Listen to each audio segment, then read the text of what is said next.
longsor di Curug Cileat Subang.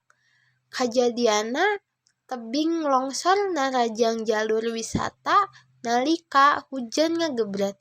Korban 2 urang wisatawan asal Karawang dilaporkeun leungit kaberitaan material taneuh. Kronologi 2 wisatawan Karawang kaseret longsor di Curug Cileat Subang saat nuju mendaki. Penanganan tim SAR gabungan ti Subang sareng Karawang nuju ngalakukeun penyusuran darurat di lokasi BPBD Kabupaten Karawang on Instagram.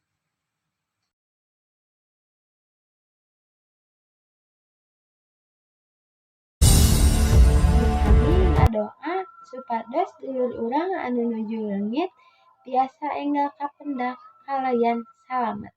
Mun sakitu wae waktos anu tiasa kapihatun dina dinten ieu. Simkuring Rina Bulan Pratama pamit undur diri. Hatur nuhun.